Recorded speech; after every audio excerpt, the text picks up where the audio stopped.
Hello everyone, स्वागत है आप सभी का ऑनलाइन स्टडी जोन में। तो देखिए गाइस, आप लोग बहुत डिमांड कर रहे थे कि पंचवर्षीय योजना पर एक वीडियो लाया जाए। तो मैंने हमारे इस नोट्स फॉर्मेट को आपके सामने रखने की आज कोशिश की है। इस वीडियो को एंड तक देखिए। आर्थिक नियोजन के साथ साथ पंचवर्षीय योजना काफ़ी बेहतरीन तरीके से मैं आपको इस वीडियो में बताने वाला हूँ। 12 पंचवर्षीय योजना देखेंगे और उनके जो भी एक्स्ट्रा फैक्ट थे वो सब कुछ हम देखने वाले हैं। तो चलिए फिर स्टार्ट करते हैं। सबसे पहले भारत में आर्थिक नियोजन की जो अवधारणा है वो कहाँ से लिया गया था? तो सोवियत संघ, जिसे हम लोग यूएसएसआर यानी पूर्व सोवियत संघ के नाम से इसको जाना जाता था, और इसे ही आज हम रूस के नाम से जानते हैं। ठीक है, ये पॉइंट तो याद रहेगा। भारत में नियोजन की जो अवधारणा पर आधारित पहली पुस्तक थी वो प्लान्ड इकोनॉमी फॉर इंडिया था, प्लान्ड इकोनॉमी फॉर इंडिया। और इस पुस्तक के लेखक के नाम कई बार पूछा जाता है, तो एम विश्वेश्वरैया जी थे। ये पॉइंट आपको याद रखना है, इंपॉर्टेंट रहेगा। एम विश्वेश्वरैया जी, जो कि आप यहाँ पे मैंने बुक का रेफरेंस भी दिया है ताकि थोड़ा माइंड में अच्छे से याद रहे। ठीक है, नेक्स्ट आता है कि राष्ट्रीय नियोजन समिति का गठन जो किया गया था वो 1938 में किया गया था, 1938। और ये जो समिति गठन किया गया, हरिपुरा अधिवेशन चल रहा था 1938 में। सुभाष चंद्र बोस जो कि अध्यक्षता कर रहे थे, सॉरी इनके नेतृत्व में हुआ था। अध्यक्ष बेसिकली जवाहरलाल नेहरू थे। तो कई बार ये प्रश्न आपसे देखने को मिलता है, पूछा जाता है कि राष्ट्रीय नियोजन समिति का गठन जो किया गया था किसके नेतृत्व में किया गया था? तो सुभाष चंद्र बोस जी के नेतृत्व में हुआ और इस समिति के अध्यक्ष बनाए गए थे जवाहरलाल नेहरू जी। तो ये पॉइंट इंपॉर्टेंट है, याद रखिए। नेक्स्ट पॉइंट की तरफ बढ़ते हैं तो बॉम्बे प्लान हमें देखने को मिलेगा, जो कि 1944 के अंतर्गत यानी 1954 के अंतर्गत देखने को मिलता है। 8 उद्योगपतियों के द्वारा ये स्टार्ट किया गया था। 8 उद्योगपति कौन कौन शामिल थे, यहाँ पर भी उनका नाम मैंने मेंशन किया, जैसे कि JRD टाटा, JD बिरला थे, पुरुषोत्तम ठाकुरदास थे, साथ ही साथ लाला श्रीराम जी थे, कस्तूरीबाई, लाला भाई थे, HD श्रॉफ, अरदेसी लाल थे, साथ ही साथ यहाँ पे जॉन मथाई। ये टोटल 8 व्यक्तियों थे, इन्होंने मिलकर के बॉम्बे प्लान को बनाया था। बॉम्बे प्लान का आलोचना भी बाद में किया गया था कि समाजवादी वर्ग ने इसे पूंजीपतियों के हित में बताया, साथ ही साथ गरीबों और कृषि क्षेत्र पर यह कम ध्यान देता था। इस तरह से इसका आलोचना किया गया। अब यहाँ पे बॉम्बे प्लान का जो मेन उद्देश्य था वो क्या था, यहाँ पे देखेंगे कि भारत का तेजी से औद्योगिकरण करना इसका मेन उद्देश्य था। गरीबी और बेरोजगारी को कम करना था, राष्ट्रीय आय में वृद्धि करना और जीवन स्तर यानी स्टैंडर्ड ऑफ लिविंग को ऊपर उठाना, ये इसका मकसद था, उद्देश्य था। लेकिन इसकी आलोचना यही कहा की गई कि समाजवादी वर्ग ने इसे पूंजीपतियों को मतलब पूंजीपतियों के हित में बताया। तो ये थोड़ा सा याद रखना है। चलिए नेक्स्ट आता है। अच्छा, सबसे इंपॉर्टेंट यहाँ पे ये रहेगा कि 8 उद्योगपतियों में से कौन शामिल नहीं था, इस तरह से क्वेश्चन पूछा था। तो यहाँ पे 8 उद्योगपतियों के नाम आपको याद रखना है। ठीक है, भारत में योजना आयोग की अगर हम बात करें तो इसकी स्थापना, ध्यान रखिएगा कि भारत में योजना आयोग यानी प्लानिंग कमीशन की जो स्थापना की गई थी वो मार्च 1950 में किया गया था। अध्यक्ष जो होते हैं वो प्रधानमंत्री होते हैं। प्रथम अध्यक्ष जवाहरलाल नेहरू जी थे, प्रथम उपाध्यक्ष गुलजारीलाल नंदा थे, और अंतिम उपाध्यक्ष की बात करते तो मोटेंग सिंह अहलूवालिया थे। और अंतिम उपाध्यक्ष, यहाँ पे अंतिम जो उपाध्यक्ष की बात इसलिए किया क्योंकि योजना आयोग 2015 में खत्म हुआ और उसके बाद नीति आयोग स्टार्ट हुआ था। तो ये सब आपको याद रखना ही है। नेक्स्ट क्या कह रहा है कि संविधानेतर संस्था, यानी जो योजना आयोग था एक तरह से संविधानेतर संस्था था, परामर्शदात्री संस्था के रूप में इसको जाना जाता है। और इसका संविधान में कोई उल्लेख नहीं है, इसलिए इसके हम लोग कहते हैं संविधानेतर संस्था यानी गैर संवैधानिक संस्था। राइट, अब इसके बाद नेक्स्ट आता है राष्ट्रीय विकास परिषद। ये भी एक तरह का संविधानेतर संस्था था। नेशनल डेवलपमेंट काउंसिल यानी NDC इसको कहते हैं। इसकी स्थापना 1952 को की गई थी। ठीक है, 1952। पंचवर्षीय योजनाओं को राष्ट्रीय सहमति के साथ इसको लागू करना और केंद्र और राज्यों के बीच सहयोग और समन्वय बढ़ाना इसका उद्देश्य था। तो ये NDC का आपको याद रखना है। NDC के भी अध्यक्ष प्रधानमंत्री ही होते हैं। NDC की जो समाप्ति की गई थी 2015 में, योजना आयोग की समाप्ति के साथ ही यह भी प्रभावहीन यानी समाप्त हो गया था। NDC के सदस्य कौन कौन होते हैं वो याद रखिए। केंद्रीय मंत्रिमंडल के सभी सदस्य, सभी राज्यों के CM होते थे, केंद्र शासित प्रदेशों के प्रशासक या उपराज्यपाल, योजना आयोग के सदस्य भी इसके सदस्य होते थे। अब यहाँ पे देखिए एक प्रश्न जो कि बहुत VVI है, पूछा जाता है कि राष्ट्रीय विकास परिषद को किसने सर्वोच्च मंत्री परिषद की संज्ञा दी थी? तो के संथानम जो थे उन्होंने इसको सर्वोच्च मंत्री परिषद की संज्ञा दी थी। तो ये सब कुछ अच्छे से याद रखें। और यहाँ पर एक पॉइंट मैंने यहाँ पे छोड़ा है, आप इसको थोड़ा सा याद रखना कि योजना आयोग को किसने आर्थिक मंत्रिमंडल की संज्ञा दी थी। तो देखिए आर्थिक मंत्रिमंडल की संज्ञा अशोक चंद्र के द्वारा दिया गया था। तो ये प्रश्न भी इम्पॉर्टेंट है, एकदम वीवीआई है। और यहाँ पर एनडीसी को के संथानम ने सर्वोच्च मंत्रिपरिषद की संज्ञा दी थी, ये याद रखना। तो देखिए आर्थिक नियोजन से सारी चीजें आपने देख लिया, इतना सारी चीजें पूछी जाती हैं, बस इतना याद रखो, काम चल जाएगा। अब बात करते हैं हम लोग नेक्स्ट स्लाइड पे, जहाँ पे देखेंगे पंचवर्षीय योजनाओं के बारे में और उनसे जुड़ी एक्स्ट्रा फैक्ट। तो सबसे पहला प्रश्न हमारा बनता है पहली पंचवर्षीय योजना, जो कि 1951 से 1956 तक चला था। ठीक है, अब यहाँ पे देखिए अवधि पे लिखा गया, मॉडल क्या था, हेराल्ड डॉमर मॉडल पर ये आधारित था। मुख्य फोकस इसमें कृषि यानी सिंचाई और बिजली परियोजनाओं सहित इस पे, जो कि खास करके आपको ध्यान रखना है कि ये कृषि पर विशेष जोर दिया गया था। लक्ष्य और प्राप्तियां उतना इम्पोर्टेंट नहीं है, लेकिन अगर पहला है इसलिए याद रख सकते हो। 2.1 इसमें लक्ष्य रखा गया था और प्राप्ति हुई थी 3.6 की, यानी लक्ष्य से अधिक, तो एक तरह से सफल योजना के रूप में इसे देखा गया। इसके बाद यहाँ पे देखेंगे कि यह योजना सफल रही, जिससे राष्ट्रीय आय में वृद्धि हुई और खाद्यान्न उत्पादन में सुधार हुआ। प्रमुख परियोजनाओं की बात करें तो यहाँ पे देखेंगे कि भाखड़ा नांगल, दामोदर घाटी परियोजना और सामुदायिक विकास कार्यक्रम इस पंचवर्षीय योजना के दौरान स्टार्ट किए गए थे। अब सामूहिक विकास कार्यक्रम ज्यादातर प्रश्न पूछा जाता है। सबसे पहले तो कि मुख्य लक्ष्य क्या था, तो कृषि का विकास करना इसका मेन पर्पस था। सामुदायिक विकास कार्यक्रम की बात की तो 2 अक्टूबर 1952 को इसको स्टार्ट किया गया था। ग्रामीण भारत के समग्र विकास के लिए बहुआयामी योजना लागू करना सामुदायिक विकास कार्यक्रम का मेन उद्देश्य था। अब साथ ही साथ यहाँ पे यूजीसी की जो स्थापना की गई थी वो भी पहली पंचवर्षीय योजना के दौरान 1953 में किया गया था। ये पॉइंट इंपॉर्टेंट है, राइट। अब यहाँ पे देखिए कि एसबीआई जो है वो भी पहली पंचवर्षीय योजना के दौरान ही गठन किया गया था 1955 में। Actually imperial bank of India का नाम बदल करके एसबीआई कर दिया गया, तो एसबीआई की एक तरह से स्थापना ही हुआ, तो ये आपको याद रखना है।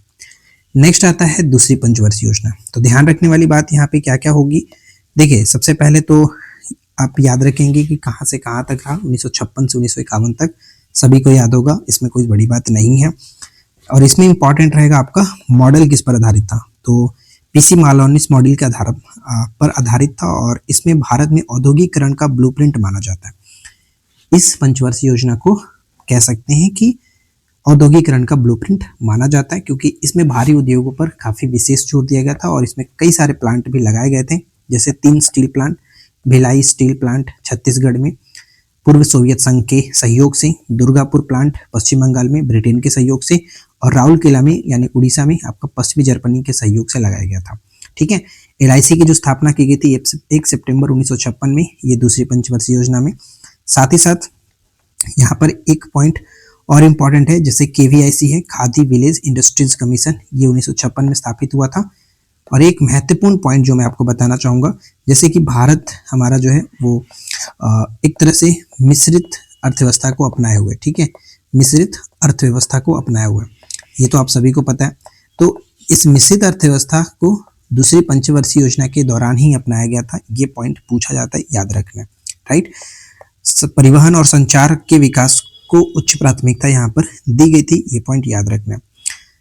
चलिए आगे बढ़ते हैं। अच्छा, आगे बढ़ने से पहले काफ़ी लोगों के माइंड में अब तक सवाल उठ चुका होगा कि ये जो पीडीएफ वो कहाँ मिलेगा। तो देखिए ये पीडीएफ आपको हमारे एप्लीकेशन पर कोर्स में मिलेगा। तो अगर आपने कोई कोर्स ज्वाइन करके रखा है तो वहाँ पे आपको अपडेट मिलेगा ही। अगर आपने नहीं ज्वाइन किया तो जाकर के ज्वाइन कर लीजिए। बहुत कम कीमत के साथ हमारी सभी स्टडी मटेरियल प्रोवाइड कराई जाती है एप्लीकेशन पर। तो इस वीडियो के नीचे डिस्क्रिप्शन एप्लीकेशन का लिंक है, आप सबसे पहले तो एप्लीकेशन को डाउनलोड करो और उसके बाद जाकर के कोर्स को ज्वाइन कर लीजिए। चलिए अब आते हैं तीसरी पंचवर्षीय योजना पर। तो ध्यान रखने वाली बात यहाँ पे क्या क्या आएगी वो थोड़ा सा याद रखना है।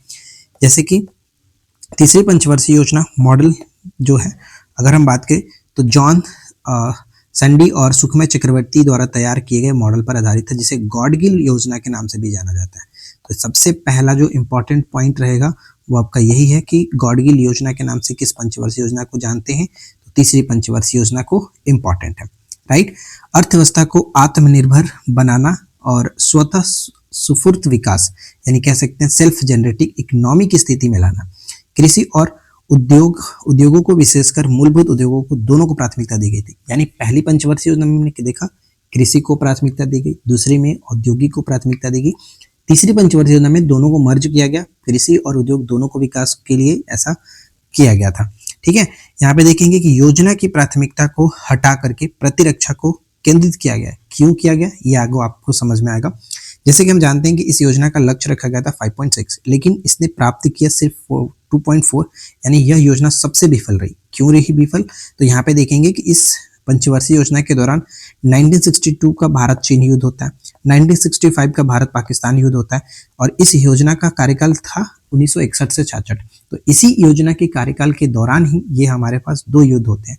अब युद्ध होने के कारण क्या होता है कि एक तरह से योजना पर काफी बुरा प्रभाव पड़ता है, और यहाँ पे इस योजना का लक्ष्य भी बदल दिया जाता है कि योजना की प्राथमिकता को क्या किया जाता है। पहले जो प्राथमिकता उद्योग और कृषि को, दोनों को विकास के रूप में देखने को बताया गया था, अब उसे हटा करके प्रतिरक्षा को केंद्रित कर दिया गया, यानी प्रतिरक्षा की ओर केंद्रित कर दिया गया। 1965 से 66 के अंदर गंभीर सूखा और कृषि संकट, जिसे संसाधनों को विकास से हटा करके रक्षा और सूखे से निपटने में लगाना पड़ा। तो यही बात इन सभी चीजों को मिलाकर के कहा जाता है कि यह एक तरह से बुरी तरह से सबसे खराब पंचवर्षीय योजना के रूप में हमें देखने को मिलता है। ठीक है, अच्छा यहाँ पे एक पॉइंट और इम्पॉर्टेंट है, जैसे कि हमारे इस पंचवर्षीय योजना के दौरान हरित क्रांति की नींव भी पड़ी थी। तो यहाँ देख सकते हैं कि एक थोड़ा बहुत हमें राहत वाली चीज, अच्छी चीज देखने को मिलता है। 1961 की बात कर रहे हैं तो इनकम टैक्स एक्ट 1961 ये आया था। 1 जुलाई 1964 को IDBI बैंक जो कि बनाया गया था। ये दो अपने आप में इम्पॉर्टेंट है, याद रखने वाली बात है। ठीक है, अगर आपने अभी तक वीडियो को लाइक नहीं किया तो वीडियो को लाइक कर दीजिए, चैनल को सब्सक्राइब कर लीजिए। इस तरह की रेगुलर वीडियो हमारे चैनल पर मिलती रहती है। अब आते हैं हम लोग, देखिए 3 पंचवर्षीय योजना के बाद क्या हुआ कि योजना अवकाश आया। जैसे कि हम यहाँ पे देखेंगे 1966 से लेकर के 1969 तक 3 वर्षों तक यहाँ पे योजना अवकाश चला। अब इस योजना अवकाश के दौरान क्या हुआ कि पंचवर्षीय योजना ना चला करके वार्षिक योजनाएं चलाई गई थी। तो यहाँ पे पढ़ेंगे कि तीसरी योजनाओं की असफलता, यानी युद्धों और सुखों के कारण के बाद संसाधनों की कमी और अस्थिरता के कारण पंचवर्षीय योजना को रोक दिया गया, और इस अवधि में 3 वार्षिक योजनाएं चलाई गई थी, जो कि हम यहाँ पे देखेंगे कि मुख्य फोकस रखा गया कृषि में सुधार, हरित क्रांति को अपनाया गया और आर्थिक स्थिरता लाना, ये इसका मेन उद्देश्य रखा गया था। नेक्स्ट पॉइंट में देखेंगे कि परिणाम क्या रहा कि इस अवधि में हरित क्रांति यानी ग्रीन रिवोल्यूशन की शुरुआत हुई, जिससे खाद्य उत्पादन में उल्लेखनीय वृद्धि हुई। खास करके गेहूं में सबसे ज्यादा हमें वृद्धि देखने को मिलता है, अच्छा प्रभाव देखने को मिलता है। नेक्स्ट पॉइंट मैंने इंक्लूड किया हुआ है, कुछ चीजें हैं जो पेपर में डेफिनेटली पूछा जाता है। जैसे कि हरित क्रांति की शुरुआत भारत में 1966 से 67 में माना जाता है। भारत में हरित क्रांति के जनक के रूप में डॉक्टर MS स्वामीनाथन को जानते हैं, बहुत इंपॉर्टेंट है। और यही विश्व स्तर पर बात करें कि विश्व में शुरुआत कब हुई थी, तो 1940 के दशक में सबसे पहले मैक्सिको में स्टार्ट हुआ था, और विश्व में हरित क्रांति के जनक के रूप में डॉक्टर नॉर्मन E बोरलॉग को जाना जाता है, और E बोरलॉग को 1970 में नोबेल शांति पुरस्कार से भी नवाजा जाता है। तो ये सारी चीजें अपने आप में इंपॉर्टेंट हो जाती है, राइट। चलिए अब आते हैं हम चौथे पंचवर्षीय योजना पर। तो देखिए चौथी पंचवर्षीय योजना बहुत ज्यादा महत्वपूर्ण होगा, ध्यान रखना है। 1969 से 1974 तक ये पंचवर्षीय योजना चलता है, 1969 से 74 तक। अब यहाँ पे देखिए स्थिरता के साथ विकास, इसमें मेन जो कि उद्देश्य रखा गया था प्राप्त करना, और साथ ही साथ आत्मनिर्भरता की क्रमिक उपलब्धि। और इसमें देखिए क्या है कि गरीबी हटाओ का नारा तो दिया गया था, लेकिन इस दौरान दिया गया और 5वीं पंचवर्षीय योजना में इसको केंद्रित किया गया था। तो कहने का मतलब कि एक तरह से नारा हम जानते हैं कि ये जो गरीबी हटाओ का नारा है वो 5वीं पंचवर्षीय योजना का, मतलब एक तरह से शुरुआत कह सकते हो, इनिशिएट कह सकते हो कि किया गया था, लेकिन पूरी तरह से ये 5वीं पंचवर्षीय योजना के दौरान ही आता है। तो अगर आपसे ऑप्शन में पूछे कि गरीबी हटाओ का नारा किस पंचवर्षीय योजना में दिया गया, तो वो आपका 5वीं पंचवर्षीय योजना होगा, राइट। अब यहाँ पे देखिए मॉडल आपसे पूछा सकते हैं कि चौथी पंचवर्षीय योजना मॉडल किस पर आधारित था। पहला हमने देखा हेराल्ड डोमर मॉडल, दूसरा हमने देखा जो कि PC महालनोबिस मॉडल पर आधारित था, तीसरा हमने सुखमय चक्रवर्ती देखा था, और चौथा यहाँ पे याद रखना है कि अशोक रुद्र और LS माने समिति, मतलब LA माने, इनके मॉडल पर आधारित था। तो ये पॉइंट इंपॉर्टेंट है। साथ ही साथ देखेंगे प्रधानमंत्री जो थी इंदिरा गांधी के कार्यकाल के दौरान इस पंचवर्षीय योजना को पेश किया गया। इस योजना के माध्यम से पिछली विफलताओं में, यानी जो भी तीसरी पंचवर्षीय योजना में हमें नुकसान देखने को मिला, उसमें सुधार करने का प्रयास किया गया था। गॉडगिल फार्मूले के आधार पर स्थिरता के साथ विकास और आत्मनिर्भरता की दिशा में प्रगति पर बहुत अधिक जोर दिया गया था।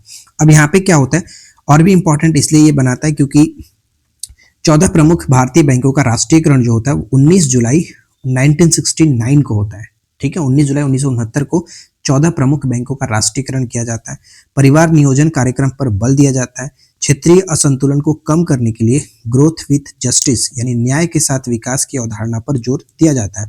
तो ऑप्शन में यानी क्वेश्चन में आपसे इस तरह के पूछे जा सकते हैं सवाल कि बताइए कि निम्नलिखित में से किस पंचवर्षीय योजना के दौरान न्याय के साथ विकास या फिर क्षेत्रीय असंतुलन को कम करने के लिए ग्रोथ विद जस्टिस न्याय के साथ विकास की अवधारणा पर जोर दिया गया, परिवार नियोजन कार्यक्रम पर बल दिया गया, 14 प्रमुख बैंकों का राष्ट्रीयकरण किस पंचवर्षीय योजना के दौरान हुआ। तो अगर आपको ईस्वी याद रहेगा 1969 की बात है, तो 1969 जो चला था वो हम किस पंचवर्षीय योजना में देखते हैं। तो ये सब आपको याद रखना बहुत जरूरी है, ठीक है। अब नेक्स्ट क्या आता है कि 1971 का भारत पाकिस्तान युद्ध और बांग्लादेश संकट के कारण संसाधनों पर दबाव पड़ा। एक पॉइंट यहाँ पे और इम्पोर्टेंट मैंने लिखा हुआ है, जैसे कि डीपीएपी क्या है।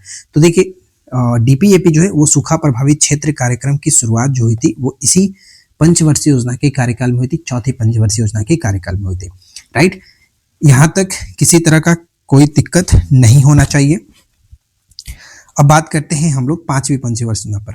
ध्यान से देखिए, वीडियो भले थोड़ा सा लंबा होगा, लेकिन अगर आप पूरा एंड तक देख लोगे तो 5 ईयर प्लान से रिलेटेड कोई भी सवाल नहीं छूटने वाला है। पांचवी पंचवर्षीय योजना जो होता है वो बहुत ज़्यादा इंपॉर्टेंट रहेगा। क्यों इंपॉर्टेंट है, तो आप इस वीडियो को एंड तक देखते चलो और यहाँ पे थोड़ा सा पॉइंट को समझना। 1974 से 1979 तो 5 वर्ष के लिए स्टार्ट किया गया था, लेकिन यहाँ पे एक ट्विस्ट ये है कि इस पंचवर्षीय योजना को 1 साल पहले ही समाप्त कर दिया गया। क्यों समाप्त किया गया, हम यहाँ पे समझते हैं। जो पांचवी पंचवर्षीय योजना है वो 74 से लेकर के 79 तक के लिए स्टार्ट किया गया था, लेकिन यहाँ पे बात यहाँ पे ये आती है कि इसे 1 वर्ष पहले ही समाप्त कर दिया गया। डीपी धर जो मॉडल है इनका तैयार किया गया था, डीपी मॉडल के द्वारा, डीपी धर मॉडल पर आधारित था ये। गरीबी उन्मूलन और आत्मनिर्भरता की प्राप्ति इस पंचवर्षीय योजना का जो कि मेन उद्देश्य था। सृजन और सामाजिक न्याय पर विशेष जोर दिया गया। अब हम जो बात कर रहे थे कि इसे 1 वर्ष पहले ही समाप्त किया गया, वो यहाँ पे देखिए, जनता पार्टी सरकार द्वारा इसे 1978 में 1 वर्ष पहले ही समाप्त कर दिया गया। नवनिर्वाचित जो मोरारजी देसाई की जो सरकार थी, जनता सरकार, उनके द्वारा ये खारिज कर दिया गया था। और इसके बाद इन्होंने क्या किया, यानी जनता सरकार ने क्या किया कि पंचवर्षीय योजना के जगह पर रोलिंग प्लान यानी अनवरत योजना स्टार्ट किया। और इनका मकसद था कि 1978 से लेकर के 1983 यानी 78 से लेकर के 83 तक के लिए एक अनवरत योजना रखेंगे। लेकिन उसके बाद क्या होता है कि फिर से कांग्रेस की सरकार आती है 1980 में, ठीक है। 1980 में फिर से कांग्रेस की सरकार आती है और वापस से इनकी योजना को खत्म करके फिर से पंचवर्षीय योजना स्टार्ट कर दी जाती है, जहां पर हम छठी पंचवर्षीय योजना देखते हैं 80 से 85, ठीक है। तो ये थोड़ा सा यहाँ पे सिनारियो देखने को हमें मिलता है। गरीबी उन्मूलन के लिए 20 सूत्री कार्यक्रम की शुरुआत की गई थी 1975 में। न्यूनतम आवश्यकता कार्यक्रम यानी मिनिमम नीड्स प्रोग्राम की शुरुआत की गई, जो कि हम यहाँ पे देखेंगे। मिनिमम नीड्स प्रोग्राम न्यूनतम आवश्यकता कार्यक्रम शुरू हुआ, जिसका उद्देश्य था बुनियादी न्यूनतम आवश्यकता प्रदान करना। और एमएनपी जो है डीपी धर द्वारा तैयार किया गया था, राइट। अब यहाँ पे कि क्षेत्रीय ग्रामीण जो बैंक है 1975 में स्टार्ट किया गया था। ये बहुत इंपॉर्टेंट है, वीवीआई पॉइंट है। पहला क्षेत्रीय ग्रामीण बैंक जो है वो प्रथमा बैंक था, उत्तर प्रदेश में लगाया गया था, राइट। यहाँ पे देखिए जो रोलिंग प्लान की अवधारणा है, सबसे पहला जो जिक्र मिलता है वो गुरनार मिडल की पुस्तक एशियन ड्रामा में देखने को मिलता है। तो ये प्रश्न भी कई बार हमें देखने को मिलता है, पूछा जाता है, तो याद रखना है। आगे बढ़ते हैं। नेक्स्ट है अनवरत योजना, जैसा कि हमने भी पीछे देखा था। तो देखिए अनवरत योजना स्टार्ट तो किया गया था 1978 से 83 तक के लिए, लेकिन 80 में इसको समाप्त कर दिया गया। अब यहाँ पे देखिए कि 1977 में सत्ता में आई जनता पार्टी सरकार ने पांचवी पंचवर्षीय योजना को समाप्त कर दिया और एक नई अवधारणा पेश की, जिसका नाम था अनवरत योजना, रोलिंग प्लान। 78 से 80, हालांकि यह 2 साल तक ही चली।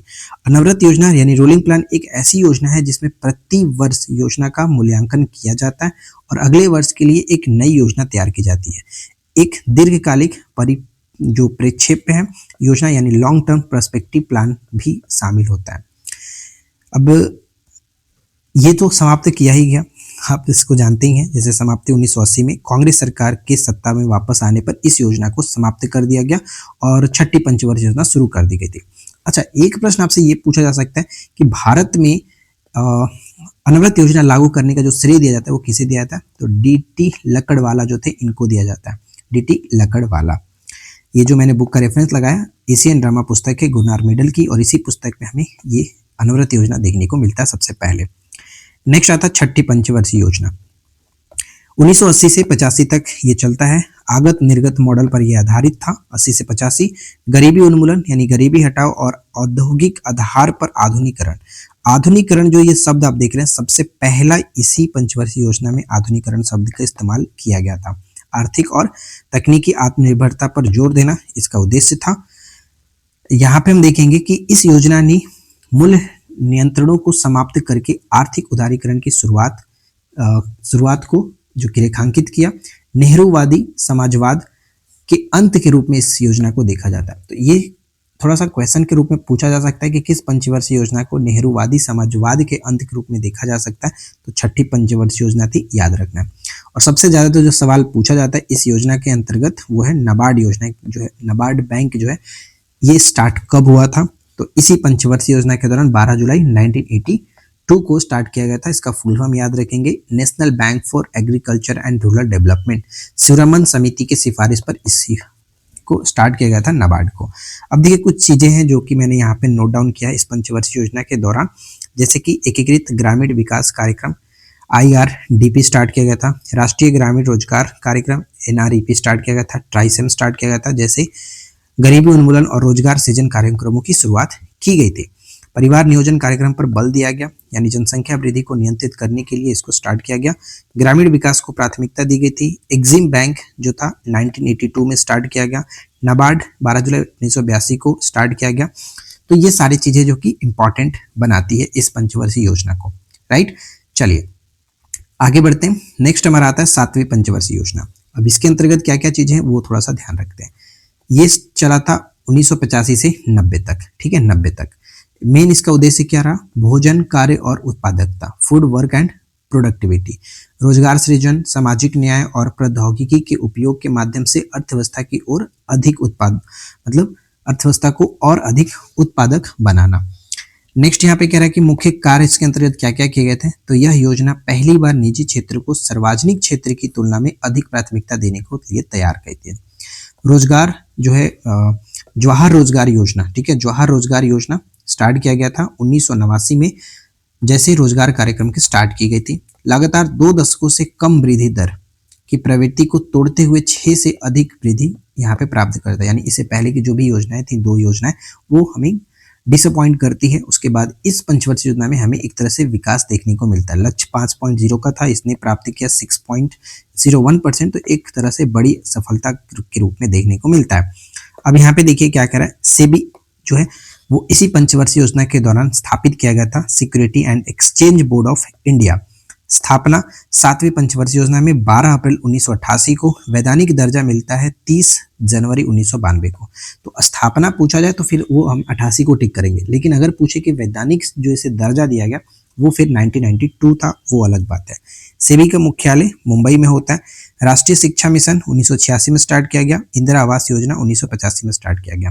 तो 7वीं पंचवर्षीय योजना के दौरान इतनी सारी चीजें याद रखना है, ये बहुत इंपॉर्टेंट हो जाता है। अच्छा, जब 1990 की बात याद आ रही है तो मुझे एक चीज याद आ रहा है, सिडबी बैंक आप जानते होंगे, सिडबी, ठीक है, SIDBI small industrial development bank of India, जिसका मुख्यालय आपका लखनऊ में पड़ता है। ये आपका 1990 में स्टार्ट किया गया था, ध्यान में रखेंगे। चलिए आगे बढ़ते हैं। नेक्स्ट आता है वार्षिक योजनाएं। 2 वार्षिक योजना यहाँ पर भी चलाई गई 1990 से 92 तक। 7वें पंचवर्षीय योजना के विफल होने के बावजूद 1990 में केंद्र में राजनीतिक अस्थिरता और भुगतान संतुलन का जो गंभीर संकट उत्पन्न हुआ, भारत को अपने सोने का भंडार गिरवी रखना पड़ा था, यानी विदेशी मुद्रा भंडार के संकट का सामना करना पड़ा। इस यहाँ पे देखेंगे कि इस आर्थिक संकट के कारण 1990 से 91 और 91 से 92 के लिए 2 वार्षिक योजनाएं यहाँ पर चलाई गई थी। इस अवधि के दौरान तत्कालिक जो प्रधानमंत्री थे PB नरसिम्हा राव और वित्त मंत्री मनमोहन सिंह ने 1991 में नई आर्थिक नीति यानी न्यू इकोनॉमिक पॉलिसी को लागू किया, जिसे हम लोग उदारीकरण, निजीकरण और वैश्वीकरण LPG के नाम से जानते हैं। तो ये LPG जो योजना है वो याद रखना है 1991 के अंतर्गत आया था और बहुत ज्यादा इंपॉर्टेंट है, बहुत ज्यादा ये पूछा जाता है बार बार, ठीक है, याद रखने वाली बात है। अब आते हैं हम लोग यहाँ पे 8वीं पंचवर्षीय योजना पे। देखिए ये आपका 92 से 97 तक रहा और जॉन डब्ल्यू मिलर मॉडल पर यह आधारित था, ये नाम याद रखेंगे। यह उदारीकरण के बाद पहली जो की योजना थी, ठीक है। मानव संसाधन विकास यानी HRD जो है, ह्यूमन रिसोर्स डेवलपमेंट को प्राथमिकता देना, जिसमें शिक्षा, स्वास्थ्य और रोजगार शामिल थे। देखिए यहाँ पे कह रहा है कि लक्ष्य जो रखा गया था 5.0 का और प्राप्तकर्ता 6.8, यह योजना अब तक की सबसे सफल योजनाओं में से एक मानी जाती थी। नेक्स्ट कह रहा है कि पंचायती राज संस्था यानी 73वें और 74वें संविधान संशोधन जो हुआ था उसको संवैधानिक दर्जा दिया गया। पंचायती राज संस्था को संवैधानिक दर्जा यहाँ पे मिला था, लागू किया गया था 24 अप्रैल 1993 को। ये पॉइंट इंपॉर्टेंट है और इसलिए 24 अप्रैल को प्रत्येक वर्ष पंचायती राज दिवस के रूप में भी मनाया जाता है। ठीक है। और यहाँ पे देखिए प्रधानमंत्री रोजगार योजना की शुरुआत 1993 के अंतर्गत की गई थी, तो ये भी अपने आप में इंपॉर्टेंट रहेगा, याद रखिए। अब देखिए 8वीं योजना के दौरान उद्योगों के आधुनिकीकरण को बढ़ावा दिया गया। अब एक पॉइंट मैंने यहाँ पे लिखा है कि 1 जनवरी 1995 को भारत WTO यानी वर्ल्ड ट्रेड ऑर्गेनाइजेशन, विश्व व्यापार संगठन का सदस्य बनता है। तो ये पॉइंट याद रखना है क्योंकि WTO का सदस्य, ये संस्थापक सदस्यों में से एक था भारत। लक्ष्य क्या रखा गया था, ये 8वीं पंचवर्षीय योजना का जो लक्ष्य रहा, ये देखिए कि जनसंख्या वृद्धि को नियंत्रित करना, गरीबी कम करना, रोजगार सृजन करना, मानव संसाधन विकास पर ध्यान केंद्रित करना। सेबी को वैधानिक दर्जा जो मिला वो आपका इसी पंचवर्षीय योजना के दौरान, 8वीं पंचवर्षीय योजना के दौरान दिया जाता है। ठीक है, तो ये सारी चीजें याद रखने वाली बात है। अब नेक्स्ट आते हैं 9वीं पंचवर्षीय योजना पर। 1997 से 2002 तक चलता है। सामाजिक न्याय और समानता के साथ विकास, इसमें जीवन की गुणवत्ता में सुधार और गरीबी उन्मूलन पर ध्यान दिया गया। राइट। नेक्स्ट पॉइंट ये कह रहा है कि अंतर्राष्ट्रीय आर्थिक संकटों जैसे एशियाई वित्तीय संकट का प्रभाव इसमें देखने को मिला। 1998 में पोखरण 2 परमाणु परीक्षण के बाद लाए गए आर्थिक प्रतिबंध और कारगिल युद्ध जो हुआ 1999, वो आपका 9वीं पंचवर्षीय योजना के साथ संबंध रखता है। ठीक है। अब यहाँ पे कि स्वतंत्रता के बाद से भारत के 50 वर्षों का चिन्हित ये हम देखते हैं, क्योंकि कई बार ऐसे क्वेश्चन पूछा जाता है कि बताइए कि कौन सी पंचवर्षीय योजना थी जो स्वतंत्रता के बाद के 50 वर्षों को चिन्हित करता है, तो वो आपका 9वीं पंचवर्षीय योजना। और इसमें प्रधानमंत्री कौन थे, अटल बिहारी वाजपेयी जी थे। सामाजिक न्याय के साथ विकास इसका मुख्य उद्देश्य था। राइट, चलिए आगे बढ़ते हैं।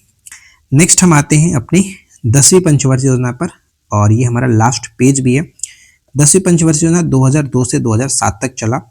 अगले 10 वर्षों तक इस योजना का सबसे खास बात, सबसे इंपॉर्टेंट पॉइंट आपका यही है कि अगले 10 वर्षों में प्रति व्यक्ति आय को दुगना करना इसका लक्ष्य था। गरीबी और बेरोजगारी को कम करने के लिए सामाजिक क्षेत्र पर ध्यान केंद्रित करते हुए समावेशी विकास को सुनिश्चित करना इस योजना का मेन पर्पस था। खास बात यही आपसे पूछा जाएगा कि बताइए किस पंचवर्षीय योजना का ये उद्देश्य था कि अगले 10 वर्षों में प्रति व्यक्ति आय को दुगना करना। तो ये आपका 10वीं पंचवर्षीय योजना, 10 वर्षों 10 गुना, ऐसे याद रख सकते हैं। राइट। अब यहाँ पे देखिए नेक्स्ट है कि यह योजना पहली बार कुछ मात्रात्मक लक्ष्य से लेकर के आई थी, जैसे गरीबी अनुपात को 2007 तक 20% तक कम करना, 2012 तक 10% तक कम करना। इस तरह से इसमें कुछ मात्रात्मक लक्ष्य लेकर के आए थे। सभी बच्चों को 2007 तक स्कूल में लाना, लिंग आधारित यानी जेंडर गैप को कम करना। नेक्स्ट यहाँ पे पॉइंट ये कह रहा है कि वनों का आच्छादित यानी फॉरेस्ट कवर 2007 तक 25% करना। ये सब देखिए उतना इंपॉर्टेंट नहीं है, डाटा के रूप में आप थोड़ा सा ध्यान में रख सकते हो। सबसे महत्वपूर्ण पॉइंट यहाँ पे ये देखने को मिलेगा कि राष्ट्रीय ग्रामीण जो स्वास्थ्य मिशन है वो स्टार्ट किया गया था 2005 में। ठीक है, 2005 में इसको स्टार्ट किया गया था, तो ये इंपॉर्टेंट रहेगा। नेक्स्ट आता है 11वीं पंचवर्षीय योजना। 11वीं पंचवर्षीय योजना, इसकी रूपरेखा सी रंगराजन ने तैयार किया था। तेज और अधिक समावेशी विकास इसका उद्देश्य था और साथ ही साथ इसका उद्देश्य विकास को सामाजिक रूप से समावेशी बनाना, गरीबी को कम करना और पर्यावरण को टिकाऊ बनाना, ये भी इसका उद्देश्य था। तेज और अधिक समावेशी विकास यही इंपॉर्टेंट है क्योंकि ज़्यादातर पूछा जाता है जो आपका यही पूछा जाता है। नेक्स्ट पॉइंट क्या आता है, ध्यान दीजिएगा कि शिक्षा पर विशेष जोर यानी सर्व शिक्षा अभियान को मजबूत किया गया। अब ये सर्व शिक्षा अभियान जो है वो अधिनियम था 2009 का और इसे लागू किया गया 2010 में। तो कई बार ये प्रश्न पूछा गया, तो यह आपको ध्यान में रखना है। नेक्स्ट यहाँ पे कह रहा है कि सर्व शिक्षा जो अभियान के अंतर्गत 6 से 14 वर्ष तक के बच्चों को निःशुल्क और अनिवार्य शिक्षा प्रदान करना इसका उद्देश्य है। 11-12 तक साक्षरता दर 85% तक बढ़ाने का लक्ष्य रखा गया था। राष्ट्रीय ग्रामीण जो रोजगार गारंटी योजना, जिससे हम लोग स्टार्टिंग में नरेगा जानते थे, बाद में इसको मनरेगा किया गया, तो इसे हम लोग मजबूत करना इसका मेन पर्पस था। बिजली, सड़क, सिंचाई जैसे बुनियादी ढांचे में बड़े पैमाने पर निवेश करना, पर्यावरणीय स्थिरता को जोर दिया गया। तो इसमें आपको है कि पूछा जा सकता है कि मनरेगा स्टार्ट कब किया गया, नरेगा कब स्टार्ट किया गया, सर्व शिक्षा अभियान कब स्टार्ट किया गया, कब लागू किया गया, तो 2-3 चीजें यहाँ पे इंपॉर्टेंट हो जाता है, राइट। अब आते हैं हम लोग नेक्स्ट, जो कि आखिरी पंचवर्षीय योजना आती है, 12वीं पंचवर्षीय योजना, जहां से क्वेश्चन पूछे जाते हैं ज्यादा। क्या कह रहा है कि ये जो अंतिम पंचवर्षीय योजना थी 2012 से 2017 तक चला, तेज, अधिक समावेशी और सतत विकास पर यह जोर देता है। इसमें यहाँ पे देखेंगे कि 2017 तक गरीबों को 10% तक कम करना, यानी गरीबी को 10% तक कम करना, सभी गांवों को बिजली उपलब्ध कराना और उच्च शिक्षा में नामांकन बढ़ाना, बुनियादी ढांचा, इंफ्रास्ट्रक्चर और क्षमता निर्माण पर विशेष बल देना, विशेष ध्यान देना, सतत विकास, सस्टेनेबल डेवलपमेंट को पहली बार विकास के केंद्र में रखा गया था। ठीक है, अब देखिए आर्थिक नियोजन जो विषय होता है वो एक तरह से समवर्ती सूची का विषय, ये तो सबसे पहले आपको याद रखना ही रखना है। अब यहाँ पे ध्यान रखेंगे कि मैंने एक बात कहा था कि ये एक तरह से अंतिम पंचवर्षीय योजना रही। कैसे रही, तो यहाँ पे ध्यान दीजिए कि योजना आयोग को समाप्त करने की जो घोषणा की गई थी प्रधानमंत्री नरेंद्र मोदी जी के द्वारा 15 अगस्त 2014 को लाल किले से इन्होंने भाषण में ऐसा कहा कि इसको समाप्त किया जाएगा। लेकिन उस वक्त 2014 की जब बात है तो ये तो रनिंग में ऑलरेडी था, 2012 से 2017 तक का रनिंग में था। तो इन्होंने कहा कि अपना जब अंतिम चरण पर पहुंचेगा, समापन की जो डेट होगी 31 मार्च 2017 को इसको समाप्त कर दिया जाएगा। यानी अगर आपसे पूछे कि 12वीं पंचवर्षीय योजना का समापन कब होता है तो 31 मार्च 2017 को इसको समाप्त माना जाता है। घोषणा तो इन्होंने 15 अगस्त 2014 को ही किया था, लेकिन समापन का डेट आपका ये है, ये याद रखिए, राइट। अब यहाँ पे योजना आयोग के समापन के पश्चात क्या होता है कि योजना आयोग के स्थान पर नीति आयोग आता है, जो कि हम देखें 1 जनवरी 2015 से नीति आयोग को लागू किया जाता है। National institution for transforming India, ये बहुत इंपॉर्टेंट है, पेपर में कई बार इससे क्वेश्चन पूछे जाते हैं। इस पर भी मैंने अलग नोट्स आपको प्रोवाइड कराया है, वीडियो तो ऑलरेडी अपलोडेड किया गया था, लेकिन मैं अगर आप बोलेंगे तो वापस अपलोड कर देंगे। अब यहाँ पे एक पॉइंट और है कि विश्व में पहली बार जो पंचवर्षीय योजना है वो 1928 से 32 तक सोवियत संघ में जोसेफ स्टालिन के द्वारा लागू किया गया था। ये पॉइंट इंपॉर्टेंट रहेगा, जोसेफ स्टालिन का नाम याद रखना है। सबसे पहले सोवियत संघ में जोसेफ स्टालिन ने लागू किया था। तो देखिए कुल मिलाकर इस टोटल वीडियो में हमने पंचवर्षीय योजना के बारे में बात किया। अब आप मुझे ये कमेंट करके बताओ कि ये वीडियो कैसा लगा। अगर आपने यहाँ तक वीडियो को देखा है तो बहुत बहुत शुक्रिया आपका, क्योंकि मैं काफ़ी समय से बोलते जा रहा हूँ तो गला भी एक तरह से अब जवाब दे चुका है, लेकिन मुझे उम्मीद है कि ये वीडियो आप लोगों के लिए हेल्पफुल रही होगी। बहुत सारे डिमांड्स थे और इससे बहुत सारे क्वेश्चंस भी बनते हैं, तो मैं इसको छोड़ नहीं सकता था। मैंने आपके सामने इस पूरे वीडियो को रखा है, पूरे नोट्स को आपके सामने रखा है। और ये जो नोट्स है, अगर आप इस नोट्स को चाहते हैं तो फिर आप हमारे एप्लीकेशन पे जाइए, वहाँ पे आपको मिल जाएगा। ठीक है, तो इस वीडियो में इतना ही फ्रेंड्स, मिलते हैं नेक्स्ट वीडियो में नए टॉपिक के साथ। Thanks for watching, keep watching, keep learning, have a good day.